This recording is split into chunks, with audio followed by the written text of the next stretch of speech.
تقریر کی جس پر لے دے جاری رہی۔ پھر سپہر کے وقت اچانک پاکستان کے ٹی وی چینلز پر صدر ٹرمپ نمودار ہوئے جو اسرائیلی پارلیمنٹ سے خطاب کر رہے تھے۔ اب ویسے تو پاکستان کے پاسپورٹ پر اسرائیل کا سفر تک نہیں ہو سکتا ہے، لیکن پاکستانی چینلز پر اسرائیلی پارلیمنٹ کا براہ راست نظارہ یہ پہلی بار دیکھنے کو ملا۔ خیر پھر جب شام ہوئی تو صدر ٹرمپ کی موجودگی میں غزہ امن معاہدے کے اوپر بھی دستخط ہوئے، جہاں وزیر اعظم شہباز شریف نے بھی کچھ باتیں کی جس سے صدر ٹرمپ کا دل اتنا باغ ہو گیا کہ انہوں نے شہباز شریف کی گفتگو کے ساتھ ہی یہ کہتے ہوئے تقریب کے خاتمے کا اعلان کیا کہ ابھی کچھ کہنے کو مزید بچا نہیں۔ اب آپ سوچ رہے ہوں گے کہ آخر وزیر اعظم شہباز شریف نے ایسا کیا کہہ دیا کہ صدر ٹرمپ کی ساری تھکاوٹ ہی دور ہو گئی؟ تو یہ میں بھی آپ کو اس ولاگ میں آگے چل کر بتاؤں گی، لیکن پھر بہرحال خبر آئی کہ ٹی ایل پی نے کریک ڈاؤن کے خلاف ملک گیر احتجاج ختم کرنے کا اعلان کیا ہے۔ میں ابھی ان واقعات کی ٹائمنگ اور میسیجنگ پر غور ہی کر رہی تھی کہ میری نظر پی ٹی سی ایل کی ایک ایکس پوسٹ پر پڑی جس میں کہا گیا کہ کل یعنی کہ آج دن 11 بجے کے بعد انٹرنیشنل سب مرین کیبل پر ریپیئر ورک شروع ہوگا جس کی وجہ سے 18 گھنٹے تک انٹرنیٹ سروس میں خلل رہے گا، لہٰذا اس کے لیے پیش کی معذرت۔ جب میں نے یہ خبر پڑھی تو کہا کہ لو جی لگتا ہے کہ پی ٹی سی ایل نے بال اپنی کورٹ سے نکال کر انٹرنیشنل ریپیئر پر ڈال دی ہے کہ کل اگر انٹرنیٹ نہ آئے تو سمجھ لینا کہ صرف ریپیئر والا مسئلہ ہے، اس کے علاوہ اور کچھ نہیں ہے۔ خیر اگر انٹرنیٹ سلو ڈاؤن یا پھر ڈسکنیکٹ کو P T C L repairing کے کھاتے میں نہ بھی ڈالتا تو خود ہی اسے اگر وہ پلگ آف بھی کر دیتا تو ہم کیا کر سکتے تھے؟ چونکہ جناب ریاست تو آپ کو پتہ نا کہ پھر کچھ بھی کر سکتی ہے۔ اچھا پھر یہی چیز گزشتہ روز کے ایونٹس اور اس میں چھپے پیغام سے ظاہر ہوتی ہے، وہ کیسے؟ تو یہ جاننے کے لیے پھر ون بائی ون گزشتہ روز کی کارگزاری کا جائزہ لیتے ہیں اور شروع کرتے ہیں سہیل آفریدی کے الیکشن سے، کیونکہ 13 اکتوبر کا پہلا شگوفہ تاریخ بدلنے کے بعد تقریباً کوئی 1.5 گھنٹے بعد ہی پھوٹا جب گورنر خیبر پختونخوا فیصل کریم کنڈی نے ایکس پوسٹ کے ذریعے یہ اعلان کیا کہ علی امین کے 2 استعفے مجھے ملے تھے، ایک 8 اکتوبر اور دوسرا 11 اکتوبر کا، لیکن ضروری غور و فکر کے بعد میں انہیں اعتراض لگا کر واپس کرتا ہوں۔ اچھا پھر جب یہ اعتراض بیان کیا گیا تو ایسا لگا کہ جیسے گورنر صاحب نے لیگل ایڈوائزر کے بجائے کسی بینک مینیجر سے اس معاملے پر ماہرانہ رائے لے لی ہے، ورنہ کسی مہذب ریاست میں وفاق کے نمائندے سے یہ ایسے بھونڈے مذاق کی توقع تو نہیں کی جا سکتی ہے جو گورنر کنڈی کی جانب سے سامنے آیا ہے۔ موصوف نے خیبر پختونخوا میں قائد ایوان کے انتخاب سے کچھ گھنٹے پہلے یہ کہہ کر علی امین گنڈاپور کا استعفیٰ واپس کر دیا کہ ان کے جمع کرائے گئے استعفوں پہ موجود دستخطوں میں تضاد ہے۔ اب آپ ذرا اندازہ کریں کہ 3 دن انتظار کیا اور بہانہ انہوں نے کیا ڈھونڈا؟ اس سے تو یہی ظاہر ہوتا ہے نا کہ جعلی اکاؤنٹ کیس کے بعد پاکستان پیپلز پارٹی وہ دستخطوں کے معاملے میں کچھ زیادہ ہی سینسٹیو ہو گئی ہے۔ انہیں یہ احساس ہو گیا ہے کہ اگر پاکستان پیپلز پارٹی کیشیئرز اور بینک مینیجر کی رائے کو سنجیدگی سے لیتی تو وہ نوبت نہ آتی جب یہ کہا گیا تھا کہ بلاول بھٹو اور ایان علی کے ایئر ٹکٹس کی ادائیگی وہ ایک ہی دستخط اور ایک ہی اکاؤنٹ سے ہوتی رہی ہے۔ اچھا مجھے لگتا ہے کہ اسی وجہ سے پاکستان پیپلز پارٹی کے گورنر نے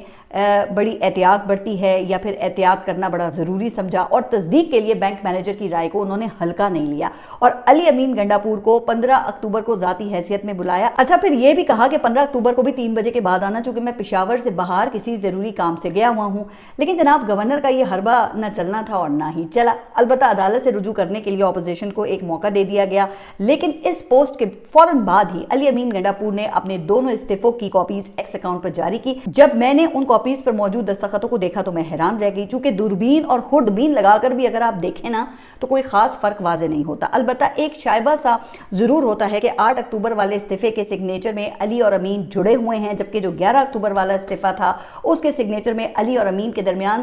معمولی سا ذرا فرق دکھائی دیتا ہے۔ تو میرا خیال ہے کہ اسے گورنر صاحب کے مینیجر کو لگا کہ علی اور امین میں کہیں فرق آ گیا ہے، جس کے بعد پھر علی امین کو دانہ ڈالنے کی بھرپور کوشش کی گئی، لیکن علی امین کسی گیم میں نہیں آئے۔ آتے بھی کیسے؟ پرویز خٹک اور محمود خان کا انجام ان کے سامنے تھا جو عمران خان کے خلاف جانے کے بعد اپنی سیٹ بھی نہ بچا سکے۔ اچھا دوسرا 1.5 سال تک انہیں جس ٹرک کی بتی کے پیچھے علی امین گنڈاپور کو لگایا گیا تھا انہوں نے اس کا انجام بھی دیکھ لیا تھا، لہٰذا پھر جب علی امین گنڈاپور نے اسمبلی کے فلور پر اپنے استعفے کو اون کیا تو کوئی جواز نہیں رہا نا، جس کے بعد پھر اپوزیشن والے واک آؤٹ کر کے چلے گئے، لیکن اپنی جو نامینیشنز تھیں اپوزیشن کی وہ انہوں نے واپس نہیں دی، جس سے اس الیکشن کو لیجیٹمیسی مل گئی۔ اب سوال یہ ہے کہ آخر اپوزیشن نے ایسا کیوں کیا، جبکہ 2 دن پہلے پرویز رشید صاحب جیسے جمہورے یہ کہہ رہے تھے کہ کچھ بھی کریں سہیل آفریدی کا راستہ روکیں۔ ویسے یہ کمال ہی نہیں ہو گیا کہ 12 اکتوبر کی اینیورسری کے موقع پر میاں محمد نواز شریف کے دست راست اور وزیر اعلیٰ پنجاب کے استاد خاص خیبر پختونخوا کی اپوزیشن اور وفاقی حکومت کو غیر جمہوری ہتھ کنڈوں کے لیے اکسا رہے تھے۔ حالانکہ یہی پرویز رشید ہیں جو کہ مارشل لاء کے خلاف بھٹو اور میاں محمد نواز شریف دونوں کے لیے جیلیں کاٹ چکے ہیں۔ لیکن پھر میں نے ایک سوشل میڈیا پوسٹ دیکھی جس نے تو سوچنے پہ مجبور کر دیا کہ کیا یہ جیلیں اصول کے لیے تھیں یا پھر شخصیات کے لیے، کیونکہ اس پوسٹ میں پرویز رشید کی تصویر لگا کر یہ لکھا گیا تھا کہ یہ لوگ زرداریوں اور شریفوں کے بچوں کے ڈائپرز بدلتے بدلتے بوڑھے ہو گئے ہیں، اور خیبر پختونخوا میں ISF کا لڑکا وہ وزیر اعلیٰ بن گیا۔ ویسے اس طرح کی پوسٹ کرنے والے بھی کمال ہی کرتے ہیں۔ اگر پرویز رشید جیسوں کو وزارت اعلیٰ یا پھر وزارت عظمیٰ دے دی جاتی تو بتائیے نا کہ پھر یہ خاندان کے نکموں کا کیا ہوتا جو کوئی اور کام کرنے کے تو قابل ہی نہیں ہیں۔ جبکہ پرویز رشید صاحب جیسے اور نہیں تو کم از کم سپن ڈاکٹر ہونے کا ہنر تو رکھتے ہی ہیں، اس لیے ان کے لیڈر کو یہ اچھی طرح سے پتا ہے کہ یہ بے روزگار نہیں ہوں گے۔ لیکن دوسری طرف عمران خان نے اپنے خاندان کو حکومتی اور پارٹی عہدوں سے وہ دور رکھا ہوا ہے۔ یہی وہ طاقت ہے جس کی وجہ سے اپوزیشن جماعتیں بھی آپ نے دیکھا کہ وہ بیک فٹ پر آ گئی ہیں۔ اب اس حوالے سے رپورٹڈلی جن اقدامات کی لسٹ رجیم چینج کے انعام کے بدلے میں اپوزیشن جماعتوں کو پکڑائی گئی تھی تو کہا یہ جاتا ہے کہ اسے دیکھ کر کے پی اپوزیشن نے ہینڈز اپ کر لیے، چونکہ صوبے کے پبلک موڈ کو دیکھ کر وہ کوئی بھی ایسا رسک لینے کی ہمت ہی نہیں کر سکے۔ تو اب یہ 2 طرح سے عمران خان کی جیت ثابت ہوئی ہے۔ پھر ایک طرف اپوزیشن عمران خان کے موقف کے مقابلے میں ملٹری آپریشنز کی اونرشپ اور منرلز بل کی منظوری کا بوجھ اٹھانے سے ہی فرار ہو گئی، جس کے بعد انہوں نے بہتر یہ سمجھا کہ بھئی پاکستان تحریک انصاف کو ہی اس مشکل صورتحال سے نمٹنے دیا جائے، ورنہ اقدام کسی اور کا ہوگا اور کام تمام وہ KPK میں بچی کچی اپوزیشن کا ہی ہو جائے گا۔ اس لیے پھر انہوں نے اپنی نامینیشنز واپس نہ لینے کا فیصلہ کیا تاکہ وزیر اعلیٰ کا جو انتخاب ہے اس کو قانونی جواز ملے۔ اچھا، دوسری جیت عمران خان کی اس طرح ہوئی کہ پاکستان تحریک انصاف کے اندر سے بھی رجیم چینج کے لیے کوئی ایک ڈیفیکشن سامنے نہیں آئی۔ 100% ممبرز عمران خان کے فیصلے کے ساتھ کھڑے تھے، چونکہ سب کو اپنے اپنے حلقوں کے موڈ کا بڑی اچھے طریقے سے پتا تھا۔ ویسے تو اب ان لوگوں کے خیالات بھی کچھ بدلے دکھائی دیتے ہیں، جو DG ISPR کی پریس کانفرنس کو ریڈ لائن قرار دے رہے تھے اور خبردار کر رہے تھے کہ اگر پاکستان تحریک انصاف نے وزارت اعلیٰ کا امیدوار نہ بدلا یا علی امین گنڈاپور کو ریٹین نہ کیا تو اس کے سنگین نتائج نکل سکتے ہیں۔ اب جناب وہی لوگ یہ کہہ رہے ہیں کہ یہ انتخاب یہ بالکل درست ہوا ہے، یہ بھی وہ تسلیم کرتے ہیں کہ ممبر عمران خان کے ساتھ کھڑے ہوئے ہیں، انہیں توڑنا مشکل ہے، جس کے بعد اب ان لوگوں کی توپوں کا جو رخ ہے وہ پھر سہیل آفریدی کی طرف ہو گیا ہے، اور وہ یہ کہتے ہیں کہ جو سخت باتیں نو منتخب وزیر اعلیٰ نے کی ہیں اگر اس پر عمل کرنے کی کوشش کی تو حکومت ہی ختم کر دی جائے گی۔ اب ظاہر ہے کہ اس سے مراد پھر گورنر راج ہی ہو سکتا ہے۔ اس حوالے سے سہیل آفریدی کی تقریر میں DG ISPR کو دیے گئے جواب کو خصوصی طور پر فوکس کیا گیا۔ جیسے سہیل آفریدی نے اپنی تقریر میں یہ کہا کہ پرسوں ایک شخص پاکستان تحریک انصاف کو دہشت گرد ڈکلیئر کرنے راولپنڈی اسلام آباد سے پشاور آیا تھا، جو اپنے حق میں صفائی دیتا ہے، میں انہیں کہوں گا کہ ہمیں سب دکھائی دیتا ہے۔ اب میں یہ سوچ رہی تھی کہ آخر یہ بات جو ہے وہ کس تناظر میں کی گئی ہے یا کہی گئی ہے، تو اس دوران میں نے کچھ حکومتی حلقوں کو کہتے ہوئے سنا کہ لو جی یہ DG ISPR کی سیاست سے دور رکھنے والی بات پر طنز کیا گیا ہے۔ اب طنز کیا گیا ہے یا نہیں کیا گیا، لیکن کم از کم اس سے یہ لگتا ہے کہ حکومتی حلقے صرف خبردار ہی نہیں کرتے بلکہ یہ آگ لگانے کا کام بھی کرتے ہیں۔ خیر، پھر یہ کہا گیا کہ سہیل آفریدی نے اغوانیوں کو نکالنے کی پالیسی کو مسترد کیا ہے، جبکہ جنرل احمد شریف نے کہا تھا کہ دہشت گردوں اور ان کے سہولت کاروں کو خوش کرنے کی پالیسی نہ ہے اور نہ ہی آئندہ اس کی اجازت دی جائے گی۔ اچھا، پھر سہیل آفریدی نے یہ کہا کہ جس طرح میرا leader Imran Khan military operations کے خلاف ہے، انشاءاللہ ہمارے ہوتے ہوئے کوئی ملٹری آپریشن نہیں کر سکے گا۔ جس کے بعد پھر نو منتخب وزیر اعلیٰ نے ایک جملہ کہا جس نے گویا زخموں پر نمک کا کام کیا۔ سہیل آفریدی نے یہ کہا کہ ریاست عوام ہے اور عوام ہی ریاست ہے، جبکہ اس وقت عوام عمران خان کے ساتھ کھڑی ہے، اس لیے عمران خان ہی ریاست ہے۔ اچھا، اب اس پر حکومتی حلقوں کی طرف سے یہ کہا گیا کہ یہ تو براہ راست محاذ آرائی کی بات کر دی گئی ہے، کیونکہ DG ISPR نے کہا تھا کہ کسی کی سیاست ریاست سے بڑی نہیں ہے اور اگر کوئی ایسا سمجھتا ہے تو یہ ہمیں قبول نہیں ہوگا۔ اچھا، پھر کچھ لوگوں نے یہ بھی کہنا شروع کر دیا کہ چونکہ جنرل احمد شریف نے کہا تھا کہ خارجی دہشت گرد اور ان کے سہولت کار چاہے وہ کوئی بھی ہوں، کسی بھی عہدے پر ہی کیوں نہ ہوں، اس کے لیے زمین تنگ کر دی جائے گی، اس لیے اب نو منتخب وزیر اعلیٰ کا رہنا مشکل ہے۔ ابھی حکومتی حلقے یہ ساری قیاس آرائیاں ہی کر رہے تھے کہ سیکیورٹی ذرائع سامنے آ گئے اور ان کی جانب سے یہ کہا گیا کہ اگرچہ سہیل آفریدی نے مار دھاڑ والی زبان استعمال کی، لیکن ابھی ان کو ٹیسٹ کیا جائے گا، امتحان لیا جائے گا۔ اگر وہ بھی علی امین گنڈاپور کی طرح زبان گرم اور اقدام نرم والا کردار ادا کرنے پر راضی ہوئے تو ٹھیک، ورنہ ان کی حکومت کو کسی صورت قبول نہیں کیا جائے گا، کم ووٹ میں۔ اب مجھے نہیں معلوم کہ سہیل آفریدی کو مزید کس بات پر ٹیسٹ کرنا ہے، چونکہ جب وہ واضح اعلان کر رہے ہیں کہ اب میں کسی جنگ میں نہیں بلکہ عمران خان کی محبت میں مارا جاؤں گا، اب اس کے بعد بھی اگر انہیں کوئی حلقہ ٹیسٹ کرنا چاہتا ہے تو پھر کر کے دیکھ لے۔ لیکن میرا یہ خیال ہے کہ یہ بات ٹیسٹ کی نہیں ہے بلکہ میسیجنگ کی ہے، کیونکہ گزشتہ روز کا دوسرا واقعہ جو ہوا وہ ٹی ایل پی کے ساتھ ہے، لیکن کہا یہ جا رہا ہے کہ اس میں پیغام پاکستان تحریک انصاف کے لیے تھا، جس میں یہ بتایا گیا کہ کسی بھی مس ایڈونچر کی صورت میں کرش کر دیا جائے گا، جیسے گزشتہ سال وہ 26 نومبر کو اسلام آباد میں کیا گیا تھا، بالکل اسی طرح 13 اکتوبر کو ٹی ایل پی کے ساتھ کیا گیا، اور یہی اس ہارٹ سٹیٹ کا کانسیپٹ ہے جو ہائبرڈ نظام کے تحت لاگو ہو گئی ہے، جس میں ریاست کی مرضی کے خلاف کسی بھی احتجاج اور کسی بھی اقدام کو آہنی ہاتھوں سے نمٹا جائے گا۔ لیکن میں یہ سوچ رہی تھی کہ 2 دن تک ٹی ایل پی کے جو سربراہ ہیں سعد رضوی، وہ مسلسل آپ نے دیکھا کہ مذاکرات کے لیے دہائیاں دیتے رہے، تو پھر ہارٹ سٹیٹ کی مہر لگانے کی آخر ضرورت کیوں پیش آئی؟ جو مسئلہ مذاکرات سے حل ہو سکتا تھا تو اس کے لیے آپریشن پھر کیوں کیا گیا؟ حالانکہ پھر اس دوران یہ خبر بھی رپورٹ ہوئی کہ مولانا فضل الرحمان نے وزیر اعلیٰ پنجاب اور رانا ثناء اللہ سے ٹیلی فون پر بات کر کے مذاکرات کی درخواست کی ہے، اور جس کے نتیجے میں پھر مذاکرات شروع ہوئے، جس کے بعد پھر حکومتی ذرائع سے یہ خبریں آنا شروع ہو گئیں کہ ٹی ایل پی نے کارکنوں کی رہائی، جاں بحق کارکنوں کی دیت اور زخمی کارکنوں کے لیے معاوضہ مانگا۔ پھر یہ بھی کہا گیا کہ سعد رضوی کے گھر پر چھاپے میں پکڑا کیش اور سونا واپس کرنے کا مطالبہ بھی کیا گیا۔ پھر خبر آئی کہ رات 2 بجے تک مذاکرات خوش اسلوبی سے آگے بڑھ رہے تھے، لیکن پھر اچانک ڈیڈ لاک ہو گیا۔ اچھا، تو یہ ڈیڈ لاک یہ کس بات پر ہوا؟ تو اس پر جناب یہ کہا گیا کہ ٹی ایل پی نے مطالبہ یہ کیا تھا کہ وہ صرف ادارے سے ہی بات کریں گے، لیکن رپورٹڈلی ادارے نے پہلے دھرنا ختم کرنے کی شرط رکھی جو نہیں مانی گئی تھی، تو متعلقہ ادارے بالکل تیار بیٹھے ہوئے تھے، انہوں نے آپریشن کر کے دھرنا ختم ہی کروا دیا، اور جس کے بعد پھر پولیس کی جانب سے کہا گیا کہ 5 لوگ جاں بحق ہوئے ہیں، جن میں 3 ٹی ایل پی کارکن اور 1 پولیس کانسٹیبل شامل ہے، لیکن ٹی ایل پی نے اس سے کہیں زیادہ ہلاکتوں کا دعویٰ کیا ہے۔ اب اصل ہلاکتوں کی کیا تعداد ہے تو اس کا درست تعین تو کسی انکوائری کی صورت میں ہی سامنے آئے گا نا، جو کہ آپ کو یاد ہے کہ 26 نومبر کی بھی نہیں ہوئی تھی، تو 13 اکتوبر کی پھر کہاں سے ہوگی؟ لیکن ہاں، حکومتی ذرائع کے بیانیے میں کچھ باتیں جو ہیں وہ غور طلب ضرور ہیں، مثلاً ادارے سے مذاکرات کا مطالبہ، ڈیڈ لاک، پھر ٹی ایل پی کا انکار، جس کے پھر نتیجے میں فوری ایکشن اور معاملہ ختم۔ اب اس کی بنیاد پر پاکستان تحریک انصاف کو خبردار کیا جا رہا ہے کہ ریاست کی برداشت کے بارے میں کوئی بھی غلط اندازہ لگانے سے پہلے ٹی ایل پی کا آپ انجام دیکھ لیں۔ تو اگر پنجاب میں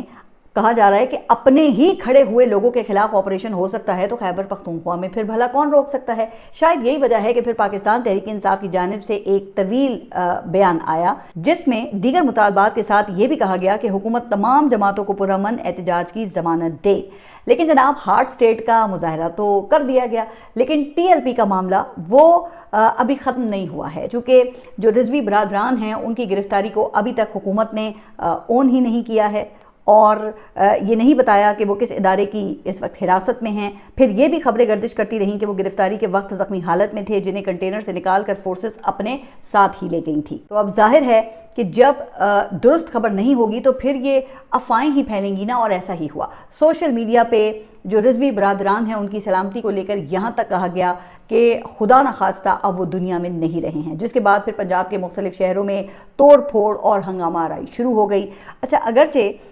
پھر ان خبروں کی تردید بھی آ گئی تھی، لیکن ظاہر ہے کہ جو ڈیمیج ہونا تھا وہ تو ہو گیا، جس کے بعد پھر شام کو ٹی ایل پی نے احتجاج ختم کرتے ہوئے کارکنوں کو ہدایت دی کہ آئندہ جمعے کو داتا دربار پر جمع ہوں گے۔ لیکن سوال تو اپنی جگہ موجود ہے کہ ہارٹ سٹیٹ کا اتنا بروٹل مظاہرہ کرنے کی آخر ضرورت کیوں پیش آئی، جبکہ اپنی آخری گفتگو میں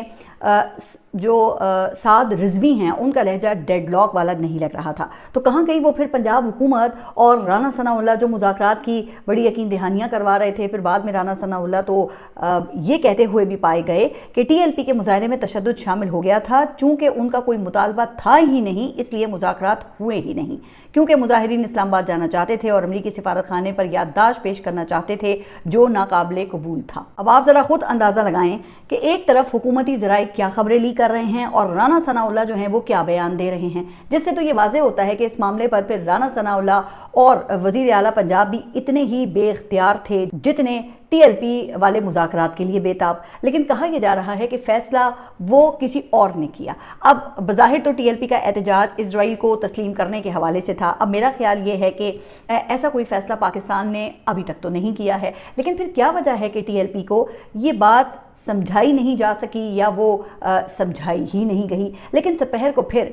صدر ٹرمپ نے اسرائیل کی پارلیمنٹ سے خطاب کیا تو اسے پاکستان کے تمام ٹی وی چینلز پر دکھایا گیا، تو مجھے اس پہ حیرت ہوئی کہ اسرائیل کی پارلیمنٹ کی براہ راست جو کارروائی تھی اسے دکھانے کی اجازت کیسے مل گئی۔ آپ کو پتا ہے نا کہ ان ٹی وی چینلز پہ اگر فوٹیج میں عمران خان کا پوسٹر بھی آ جائے تو اسے ایڈٹ کرنے کے احکامات ہیں۔ اس ماحول میں صدر ٹرمپ کا اسرائیلی پارلیمنٹ سے خطاب دکھانے کا پھر کیا مطلب یا مقصد ہے؟ کیا ایسا صدر ٹرمپ کو خوش کرنے کے لیے کیا گیا یا اسرائیل کے حوالے سے پاکستان کی جو حساسیت ہے وہ بدل گئی ہے؟ اچھا، پھر صدر ٹرمپ کی تقریر سے پہلے اسرائیلی پارلیمنٹ کے اسپیکر نے دو اہم باتیں کی، جس سے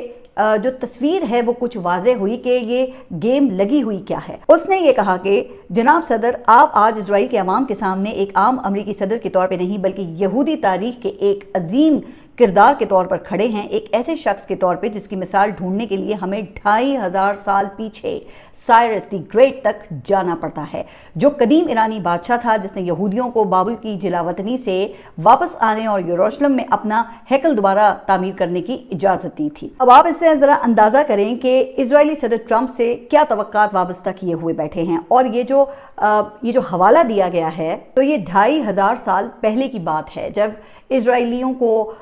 بابل یعنی کہ عراق کے بادشاہ نے یروشلم سے نکال کر عراق میں غلام بنا رکھا تھا، تو ایرانی بادشاہ نے بابل کے بادشاہ کو شکست دی تو یہودی قوم کی صدیوں سے جاری غلامی ختم ہوئی اور انہوں نے یروشلم میں جا کر اور اپنا پہلا ہیکل تعمیر کیا، جہاں آج ان کا دعویٰ یہ ہے کہ مسجد اقصیٰ موجود ہے۔ یعنی کہ وہ ٹرمپ سے امید لگا کر یہ بیٹھے ہوئے ہیں کہ وہ سائرس کی طرح ہمیں یروشلم میں دوبارہ ہیکل بنانے کی اجازت دے گا۔ اچھا، پھر دوسرا جو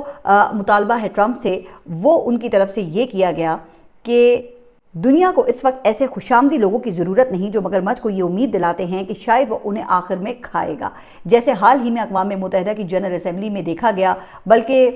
اس کے بجائے دنیا کو آپ جیسے بہادر، جرری اور ثابت قدم رہنماؤں کی ضرورت ہے۔ اب یہ اشارہ جنرل اسمبلی کی اس قرارداد کی طرف تھا جس میں امریکہ کی مخالفت کے باوجود فلسطینی ریاست کی قرارداد پاس ہوئی تھی، لیکن صدر ٹرمپ نے ایسا منصوبہ بنایا کہ اسرائیل کی آپ نے دیکھا کہ بات بھی پوری ہو گئی اور فلسطینی ریاست کا معاملہ بھی فوری طور پہ ٹل گیا، جس کے بعد پھر اسرائیلی اسپیکر نے وہ بات کی جو آج کل صدر ٹرمپ سب سے زیادہ سننا چاہتے ہیں۔ اس نے یہ کہا کہ اس پوری دنیا میں آپ سے زیادہ کسی نے امن کو آگے بڑھانے کے لیے کام ہی نہیں کیا، اس لیے دنیا کے کسی بھی دوسرے شخص سے زیادہ نوبیل امن انعام کے مستحق آپ ہیں، لہٰذا میں یعنی کہ اسرائیلی اسپیکر اور امریکی اسپیکر مل کر دنیا بھر کے اسپیکرز اور صدور کو اکٹھا کریں گے تاکہ 2026 کے لیے آپ کی نامزدگی جمع کرائی جا سکے۔ اب جناب یہ جذبات لے کر پھر صدر ٹرمپ اسرائیل سے مصر پہنچے، جہاں پہ وزیر اعظم شہباز شریف کے علاوہ دنیا کے دیگر بڑے رہنما پہلے ہی ان کے انتظار میں موجود تھے، جن کی موجودگی میں غزہ امن معاہدے پر وہ دستخط ہوئے۔ اچھا، اس سے پہلے ایک اور بڑا ڈپلومیٹک کڑاک ہوا۔ ترک میڈیا نے یہ رپورٹ کیا کہ اسرائیلی وزیر اعظم نیتن یاہو کو مصر کے صدر نے اسرائیل آنے کی اچانک دعوت دے دی تھی، جس پر ترکیہ کے صدر رجب طیب اردوان نے عین وقت پر مصر میں لینڈ کرنے سے انکار کر دیا۔ اب CNN ترکیہ کی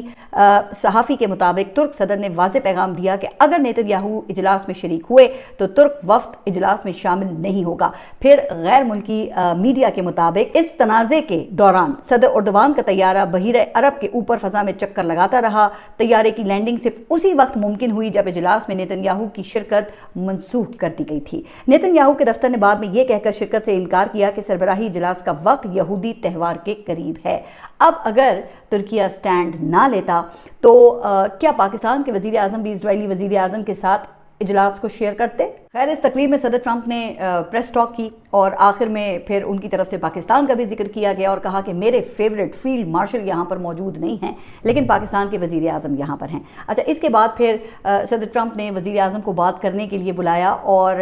اتنے میں فورن آفس کی جانب سے انہیں تحریری نوٹس بھی فراہم ہو گئے تھے، لیکن کمال کی بات ہے کہ وزیر اعظم شہباز شریف نے ان نوٹس کی طرف